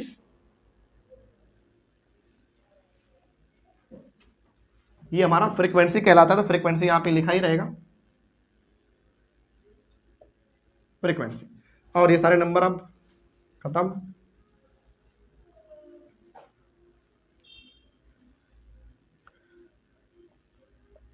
चलिए आइए थोड़ा सा देखते हैं क्वेश्चन में क्या बोला गया है। क्वेश्चन में है right the data given below in ascending order. पहले इसको असेंडिंग ऑर्डर में लिखेंगे हम लोग, and prepare the frequency table. उसके बाद फिर एक फ्रीक्वेंसी टेबल को प्रिपेयर भी करिए। तो आइए हम लोग बात करते हैं यहां पे। सबसे पहले तो arranging the data in ascending order. आइए असेंडिंग ऑर्डर में इसको अरेंज करते हैं। तो बताइए सबसे छोटा डाटा इसमें आपको कौन सा दिख रहा है, सबसे छोटा इसमें दिख रहा है 5 दिख रहा है। तो बताइए 5 कितनी बार है, 5 इसमें हमारा हो गया एक बार यहां पे, एक बार यहां पे, 2 बार हो गया। 5 के बाद 6 कितनी बार है, 1 2 3 4 बार, 1 2 3 4। 6 के बाद 7 पे 1 2 3 4 5 6 7, 1 2 3 4 5 6 7। उसके बाद 8 कितनी बार है, 1 2 3 4 5 बार है। तो 1 2 3 4 5। उसके बाद 9 1 2, बस 2 बार है। तो 1 और 1 2। उसके बाद 10 कितनी बार है, 1 2, बस 2 ही बार है। तो यहां पे 10 और यहां पे भी 10। तो पहले बोला गया था कि इसको असेंडिंग ऑर्डर में अरेंज करिए, हमने असेंडिंग ऑर्डर में इसको अरेंज कर दिया। अब बोला गया कि इसका आप फ्रीक्वेंसी टेबल बनाइए। अब देखो फ्रीक्वेंसी टेबल बनाने के लिए हमने क्या बोला था आपको कि 2 चीज ढूंढना है, लेकिन इसमें 2 चीज क्या ढूंढोगे आप, इसमें तो ना फैमिली के बारे में बात हो रहा है, ना चिल्ड्रन के बारे में बात हो रहा है, फिर भी इसमें 2 चीज ढूंढा जा सकता है। पहला किसके बारे में बात हो रहा है, नंबर के बारे में, और दूसरा सारे नंबर का क्या निकाल सकते हैं हम लोग, फ्रीक्वेंसी। तो बस यही हो जाएगा इसमें। तो यहां पे आप लिखोगे नंबर, और यहां पे क्या रह जाएगा हमारा, फ्रीक्वेंसी ही रह जाएगा, क्योंकि इसमें अलग चीजों के बारे में बात नहीं हो रहा ना, जैसे फैमिली के बारे में, चिल्ड्रन के बारे में, ऐसा कुछ इसमें हमारा बात नहीं हो रहा है। तो पहला वाला हमारा नंबर के बारे में बात हुआ, तो पहला नंबर ही रह जाएगा इधर, और नंबर का यहाँ पे हम लोग निकाल लेंगे उस वाले कॉलम में फ्रीक्वेंसी कि कौन सा नंबर कितनी बार रिपीट हुआ, तो हमारा फ्रीक्वेंसी वाला कॉलम हो जाएगा। और ये वाला हो जाएगा टैली मार्क का, टैली मार्क का। तो बताइए कौन कौन से नंबर है हमारे पास, 5 है, 6 है, 7 है, 8 है, 9 है और 10 भी है। तो 10 का नीचे कॉलम बस बना लेंगे एक्स्ट्रा, बाकी हम लोग टेबल सेम रखेंगे। यहाँ पे 10। तो अब बताइए जल्दी से 5 कितनी बार रिपीट हुआ है, क्योंकि हमको फ्रीक्वेंसी वाले में लिखना है। तो 2 बार रिपीट हुआ, तो यहां पे लिख देंगे 2। ओके। 6 कितनी बार रिपीट हुआ, 1 2 3 4 बार, तो यहां पे 4 लिख देंगे। 7 कितनी बार रिपीट हुआ, 7 बार, तो यहां पे 7 लिख देंगे। 8 कितनी बार रिपीट हुआ, 1 2 3 5 बार हुआ है, तो यहां पे 5 लिख देंगे। 9 कितनी बार रिपीट हुआ, 2 बार, और 10 भी 2 बार रिपीट हुआ, बस। अब इसका लिखना है हमको टैली मार्क, ये टैली मार्क लिखते हैं। यहाँ पे 2 है तो 2 के लिए क्या लिखेंगे, डबल डंडी। अब 4 है तो 1 2 3 4, 7 है 1 2 3 4, 5 के लिए कट करेंगे 6 7, फिर 5 है तो 1 2 3 4 और ये 5, फिर 2 है तो 1 2, यहाँ पे 2 है 1 2, बस। इस तरीके से इस प्रकार के सवालों को आप हैंडल करोगे। बस इतना ध्यान रखना है कि इस प्रकार के क्वेश्चन में आपको 2 चीज बस ढूंढ के निकालना है क्वेश्चन में से कि किस चीज के बारे में बात हो रहा है। जैसे इस वाले क्वेश्चन में नंबर के बारे में बात हुआ और उसके फ्रीक्वेंसी के बारे में कि कौन सा नंबर कितनी बार रिपीट हुआ। पिछले वाले क्वेश्चन में फैमिली और नंबर ऑफ चिल्ड्रन के बारे में बात हुआ था। बस इस तरीके से आपको हर क्वेश्चन में 2 चीज ढूंढ के निकालना है और इस तरीके से टेबल को आपको बना देना है। आगे बढ़े, इतना लिखिए पहले आप लोग।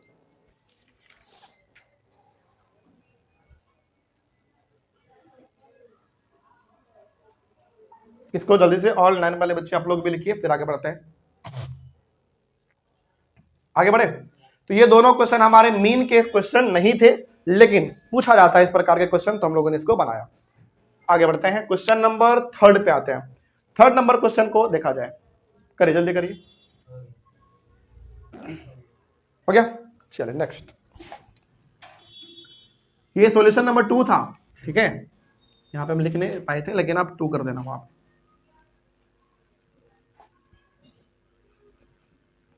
अब जो क्वेश्चन आपके सामने आने जा रहे हैं वो सारे क्वेश्चन आपके मीन के होंगे, यानी कि एवरेज के। तो आगे बढ़ने से पहले आप मीन का एक फॉर्मूला लिखेंगे यहाँ पे, ठीक है। तो उसको पहले लिख लिया जाए। मीन यानी कि मीन बोले यानी कि क्या बोल रहे हैं हम, एवरेज बोल रहे हैं। क्या एवरेज मतलब सटीक वैल्यू या मोटा मोटी लगभग, इस तरीके से मोटा मोटी। इसका फॉर्मूला होता है sum of the given observations, sum of the given observations divided by number of given observations। बस यही है हमारा मीन का फॉर्मूला। एक ही फॉर्मूला है मीन में, इतना ही आपको ध्यान में रखना है। आगे बढ़े, चलिए समझिए ध्यान से। अच्छा, इसमें ना एक वर्ड इस्तेमाल हुआ है, यदि आपको कल का क्लास याद होगा तो आप बता पाओगे। ऑब्जर्वेशन। ऑब्जर्वेशन का मतलब क्या बताया था हमने? ऑब्जर्वेशन का सिंपल सा मतलब बताया था कि एक डाटा में जितने भी नंबर हैं वो सारे के सारे अपने आप में क्या है, एक ऑब्जर्वेशन है। जैसे फॉर एग्जांपल यहां पे आइए, ये हमारा एक डाटा है, इसमें जितने भी नंबर दिख रहे हैं ये सारे के सारे अपने आप में एक ऑब्जर्वेशन है। तो हमको वही चीज वहां पे करना है। आइए हम लोग शुरुआत करते हैं अपने पहले क्वेश्चन का। क्वेश्चन नंबर 3 पे आइए। क्वेश्चन नंबर 3 पे क्या बोला गया है, आप देखो यहां पे।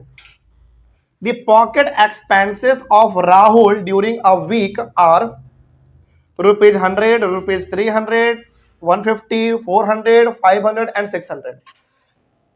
Find his mean pocket expenses per day। देखो सपोज करो कि एक सप्ताह में राहुल को 6 दिन पॉकेट मनी मिला, ठीक है, अपने खर्चे के लिए।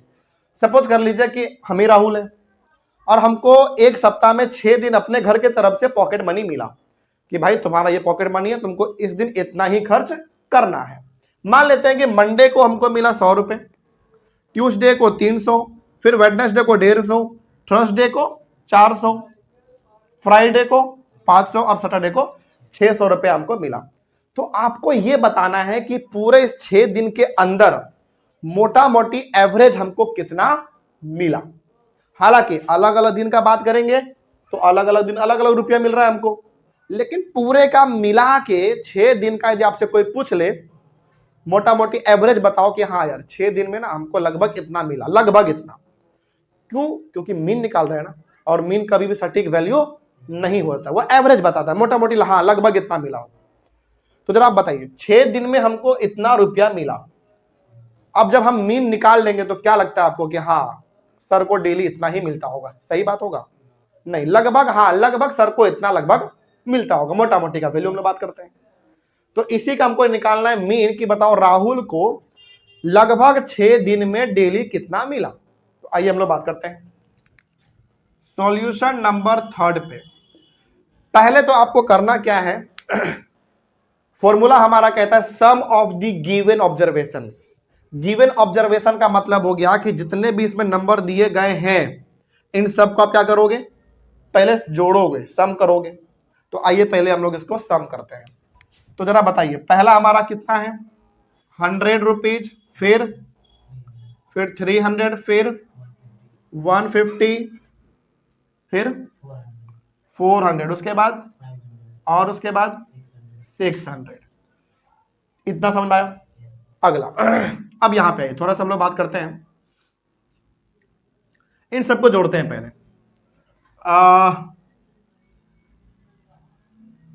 एक काम करो, अच्छे तरीके से चलना है तो थोड़ा सा प्रोसेस को भी फॉलो कर लेते हैं हम लोग। Sum of the given observation, sum of the given observation, एक मिनट बस। Solution number 3, mean equals to sum of the given observation divided by number of given observation. समझ आ रही है बात?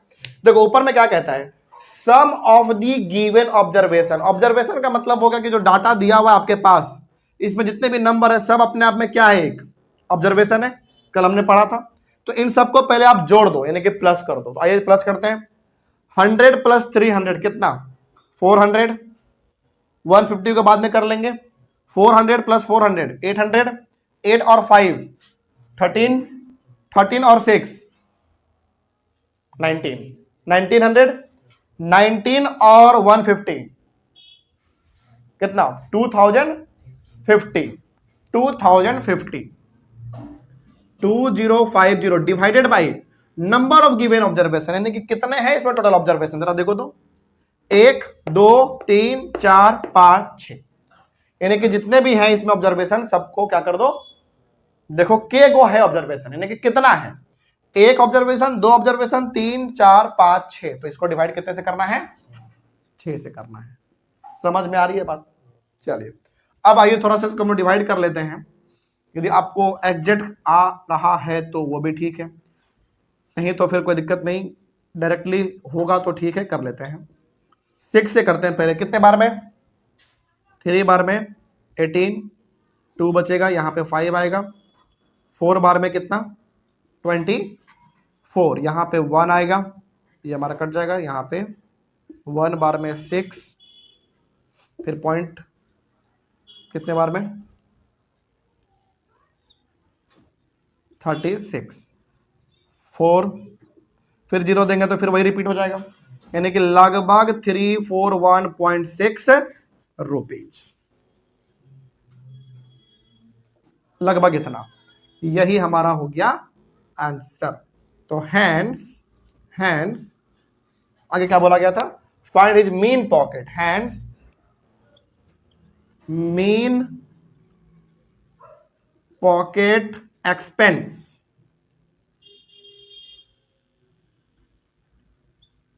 Is rupees 341.6। इसका मतलब क्या हुआ, थोड़ा सा समझते हैं पहले, फिर आगे बढ़ेंगे तो और समझ में आएगा। आगे बढ़े, देखिए देखो यार, राहुल को ना हर दिन अलग अलग अमाउंट मिल रहा था खर्च करने के लिए, लेकिन जब हमने 6 दिन का एक साथ निकाला तो यह पता चला कि राहुल को लगभग इस 6 दिन के अंदर डेली कितना मिल रहा था, लगभग 341.6 रुपीज। लेकिन इसको आप इससे कंपेयर करोगे तो कभी भी मैच नहीं करेगा।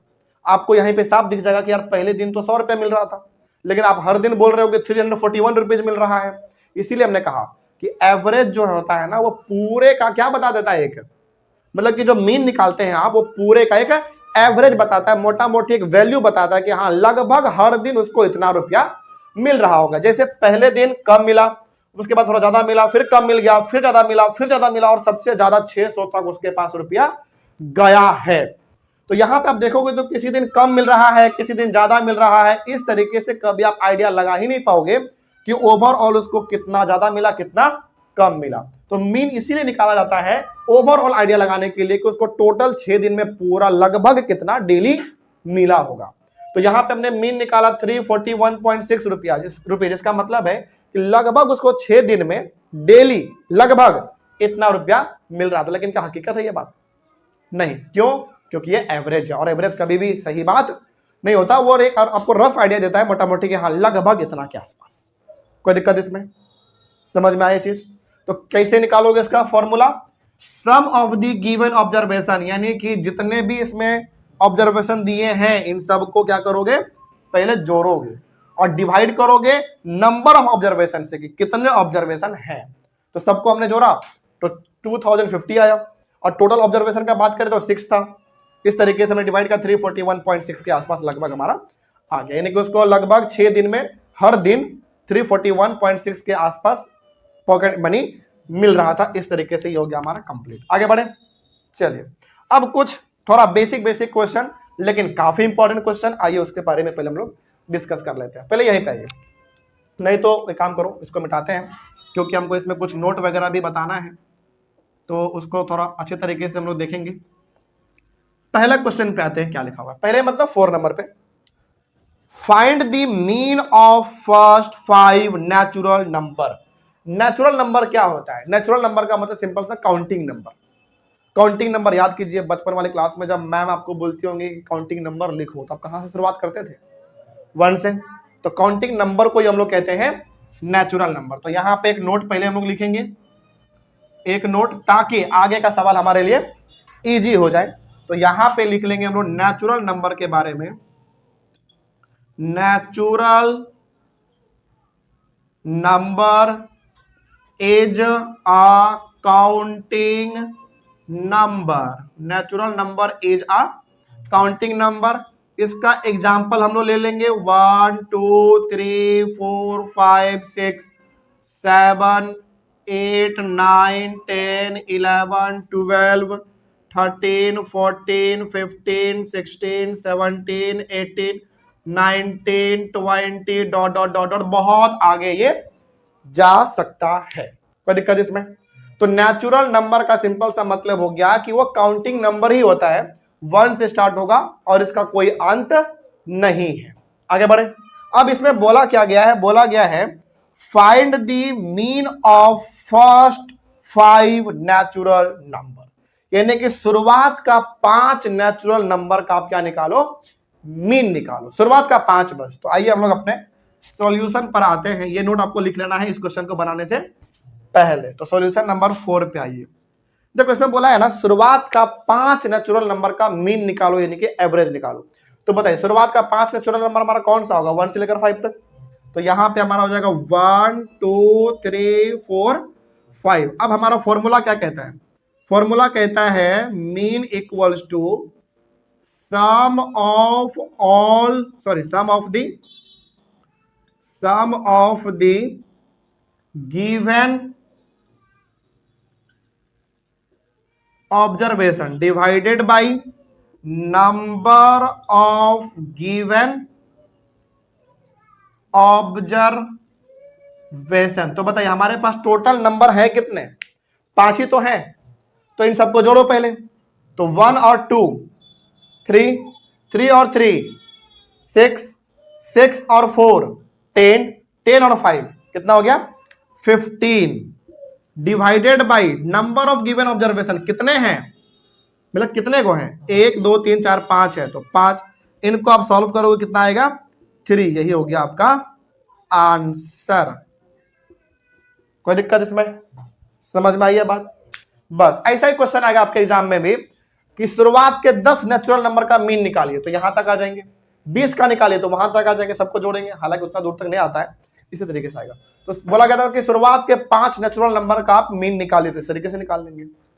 अब आगे आइए, थोड़ा सा हम लोग क्वेश्चन को आगे बढ़ते हैं, देखते हैं क्या लिखा हुआ है।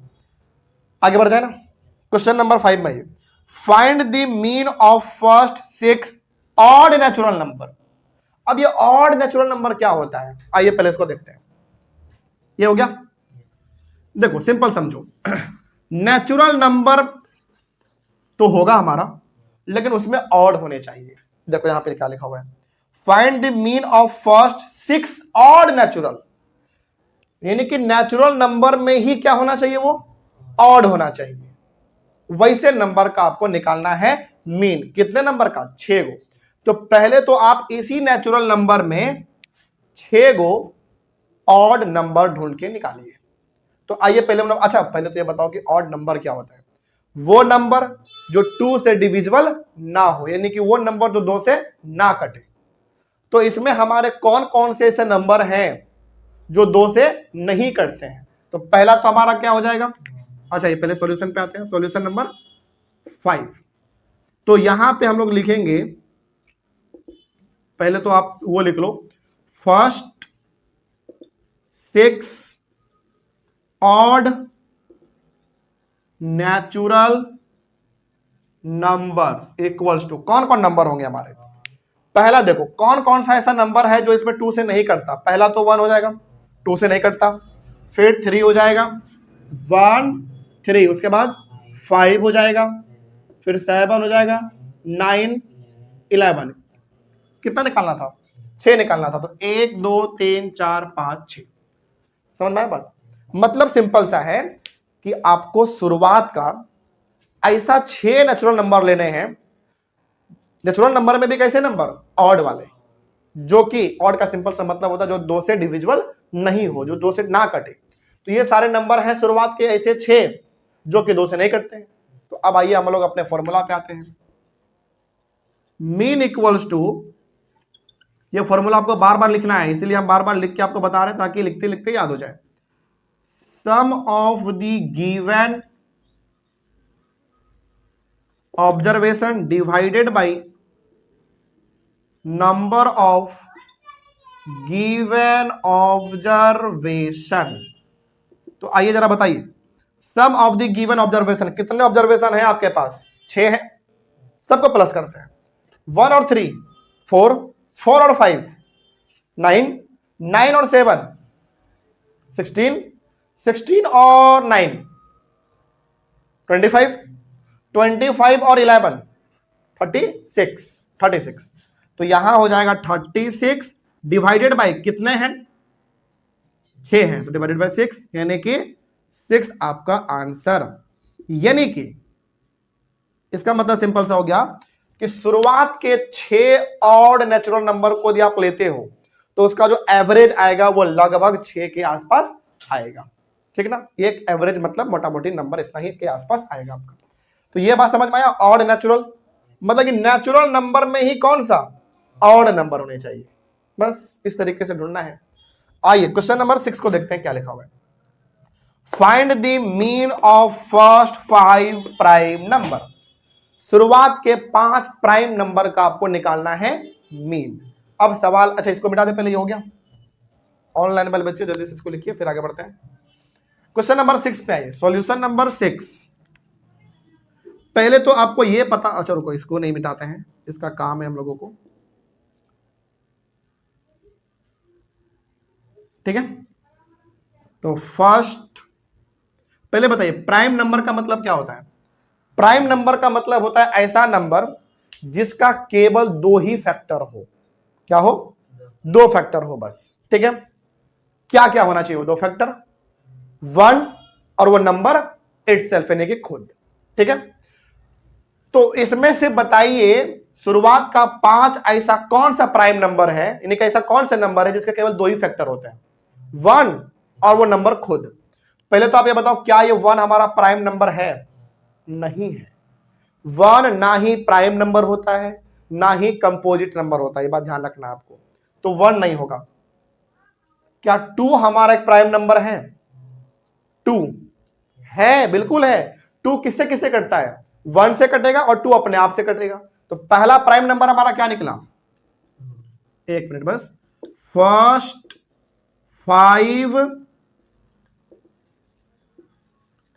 प्राइम नंबर्स इक्वल्स टू, पहला 2 निकला। क्या 3 है? बिल्कुल। 3 भी किससे किससे कटता है? 1 और 3 से कटता है। डोंट वरी, हम आपको लिखवा देंगे कि प्राइम नंबर क्या होता है, ऑड नंबर क्या होता है, सब कुछ लिखवा देंगे। ठीक है, नेचुरल नंबर तो आप लिख ही चुके हो ना? ठीक है, 2 भी हम लिखवा देंगे, टेंशन मत लेना। तो प्राइम नंबर हमारा पहला हो गया 2 3। क्या 4 प्राइम नंबर है? नहीं। क्यों? क्योंकि 4 1 से भी कटता है, 2 से भी कटता है और 4 अपने आप से कटता है। तो प्राइम नंबर का मतलब कितने फैक्टर होने चाहिए? 2। 1 और 1 नंबर खुद, लेकिन 4 का तो 3 फैक्टर हो गया, तो 4 जो है हमारा वो प्राइम नंबर नहीं है। 5 में ये 5 है प्राइम नंबर, क्योंकि 5 केवल 1 और अपने आप से कटता है। 6 भी प्राइम नंबर नहीं है, फिर 7 भी हमारा प्राइम नंबर है। 8 प्राइम नंबर नहीं है। क्या 9 प्राइम नंबर है? 9 नहीं है, क्योंकि 9 1 से कटता है, 3 से कटता है, 9 अपने आप से कटता है, 2 से ज्यादा फैक्टर हो गया ना। 10 भी नहीं है, 11 है। फिर कितना निकालना था? 5 ना? यस 5। तो 1 2 3 4 5 हो गया। अब इस सबको जोड़िए। आइए, फॉर्मूला तो सेम रहेगा, जोड़ते हैं। कितना होगा? 2 और 3 5, 5 और 5 10, 10 और 7 17, 17 और 11 27 और 21 28 28 28 28 डिवाइडेड बाई कितना? 5। एक बार देख लो, 5 5 10 और 7 17। हाँ ठीक है, 28 बाई 5। ये तो पूरी तरीके से नहीं करता है, डेसिमल में आएगा, कर लेते हैं। कितने बार में लगाएंगे आप? 5 बार में 25.6 यानी कि 5.6। तो 5.6 हमारा हो जाएगा आंसर। बात समझ में आई है? बस इसी तरीके से करना है आपको। आइए और आगे बढ़ते हैं। अगला अच्छा एक बात और बताइए, यहां पे प्राइम नंबर के बारे में पूछा गया। अच्छा ये चलो एक बात और यहां पे ना ऑड नंबर के बारे में सवाल आया था हमारा क्वेश्चन नंबर 5 में। यदि वहां पे इवन नंबर का आता तो कर लेते हैं। इवन नंबर का सिंपल सा मतलब होता है जो 2 से डिवाइड हो जाए। हम लिखवा भी देंगे, अभी टेंशन मत लेना, ठीक है। अब आइए क्वेश्चन नंबर 7 पे। क्वेश्चन नंबर 7 में क्या बोल रहा है कि find the mean of first 6 multiples of 5। Multiples जैसे बोल देना, इसका मतलब वो बात कर रहा है टेबल का। जैसे यहां पे 5 का मल्टीपल बोल रहा है, यानी कि 5 का टेबल पढ़ दो, सिंपल, ठीक ना। तो आइए सवाल को हम लोग देखते हैं। ये बन गया, इसको पहले लिख लो, आगे बढ़े। तो क्वेश्चन नंबर 7 में आते हैं। क्वेश्चन नंबर 7 देखा जाए। मल्टीपल का मतलब क्या होता है? बेसिकली टेबल, उसका टेबल पढ़ दो बस। तो यहां पे 5 का मल्टीपल बोल रहा है, मतलब कि हमको निकालना पड़ेगा यहां पे 5 का मल्टीपल, ठीक है। यानी कि 5 का टेबल पढ़ना पड़ेगा। मल्टीपल्स ऑफ 5 इक्वल्स टू, पढ़िए 5 का टेबल।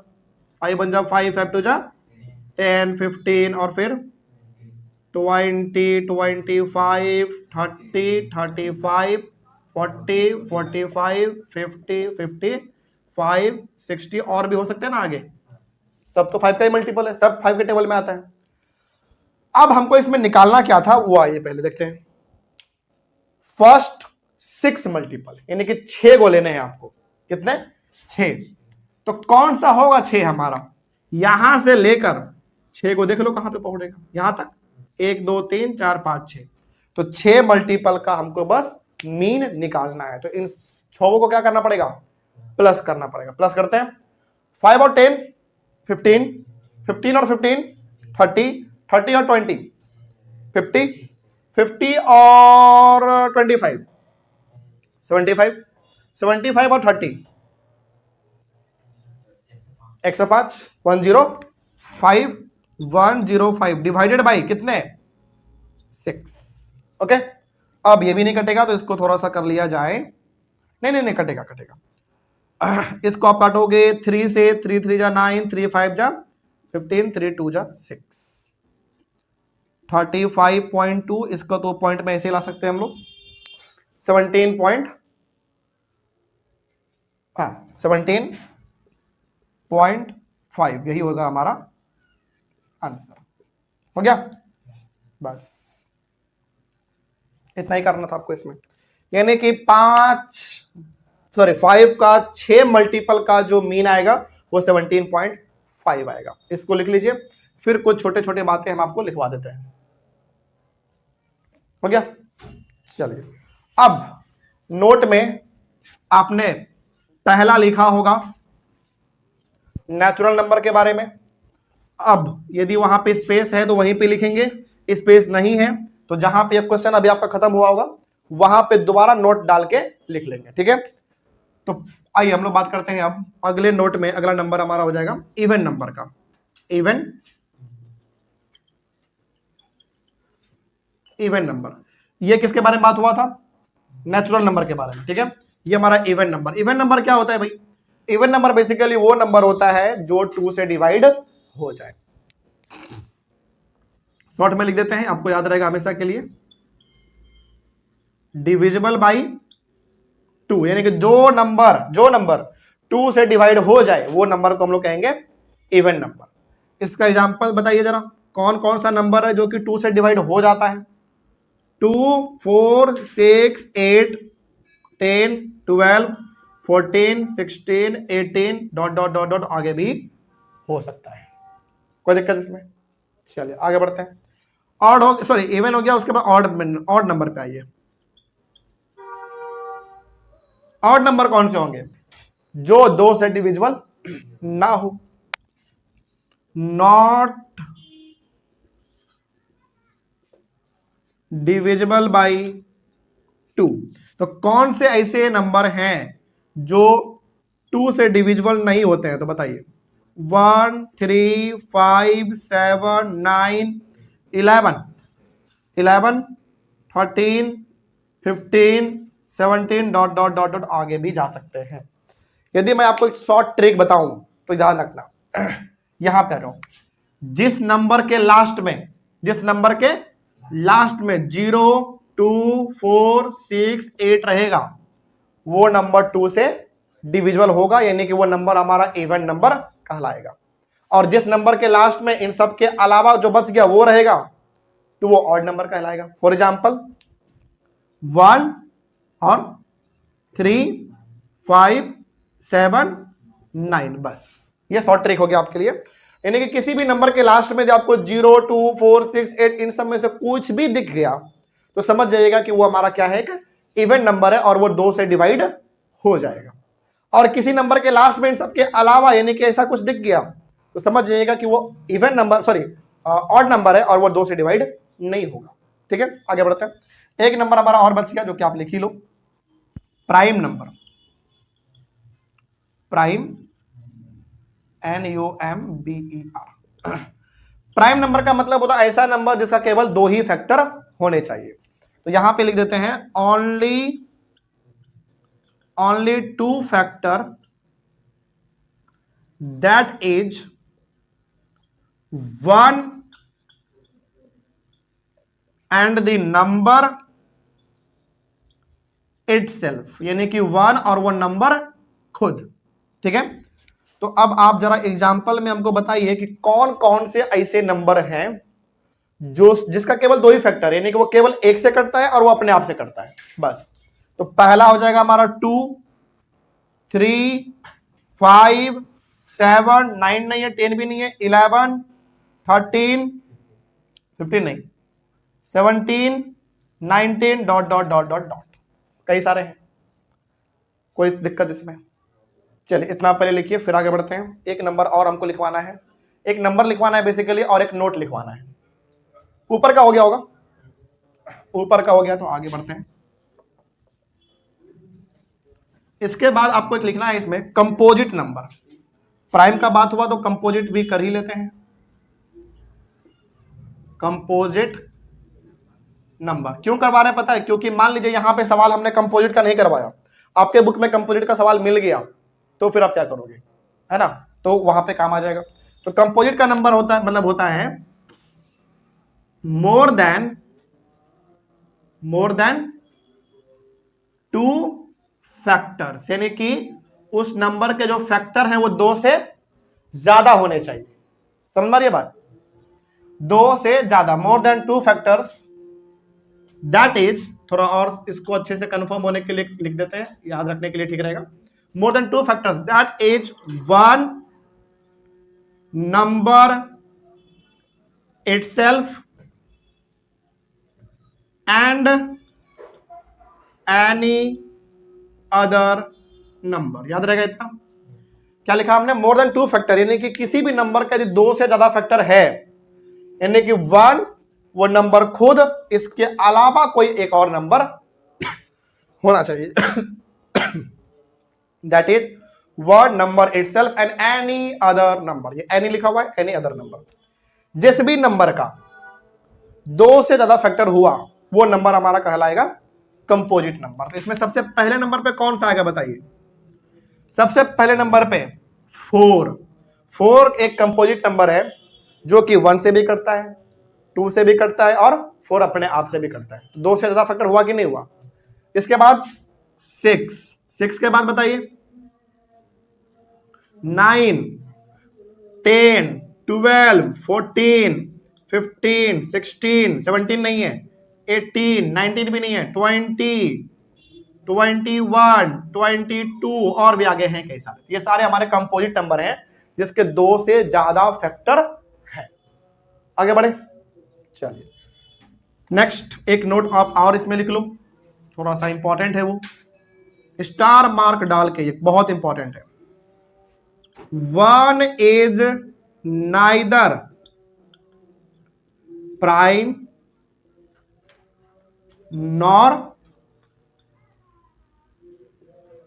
कंपोजिट नंबर, यानी कि 1 जो है वो ना ही प्राइम नंबर होता है और ना ही वो कंपोजिट नंबर होता है। बस इतना ही आपको आज के क्लास में ध्यान रखना है। अच्छा, अब सवाल है कि सर क्या ये हमारा मीन खत्म हो गया? नहीं, मीन में एक क्वेश्चन हमको और करवाना है, वो टेबल के फॉर्म में रहेगा, ठीक ना। टेबल के फॉर्म में मतलब डाटा आपका टेबल में दिया हुआ रहेगा, बोला जाएगा कि इसको मीन में निकाल के दिखाओ, तो हम लोग उसको मीन निकाल के दिखाएंगे। तो कहने का मतलब है कि 1-2 क्वेश्चन हम लोग मीन का और करेंगे, उसके बाद फिर चलेंगे हम लोग मीडियन वाले क्वेश्चन पे। ओके, तो ऑनलाइन वाले बच्चे जल्दी से आप लोग इसको इतना लिखिए, फिर आगे बढ़ते हैं हम लोग। हो गया? तो आज हम लोग मीन में इतना ही रखेंगे, जिसमें आपने समझा कि मीन बेसिकली होता क्या है, उसका फॉर्मूला क्या है, उससे क्वेश्चंस कैसे बनते हैं, और मीन का 1-2 क्वेश्चन हम लोग टेबल वाले और बनाएंगे, तो फिर हमारा मीन कंप्लीट होगा। यानी कि कल हम लोग मीन को कंप्लीट भी करेंगे और कल मीडियन को स्टार्ट भी करेंगे, ठीक है। तो मिलते हैं हम लोग अपने अगले क्लास में। कहीं पर कोई डाउट रहा होगा तो आप लोग एक बार कमेंट करिएगा। तब तक के लिए thank you very much and have a nice day.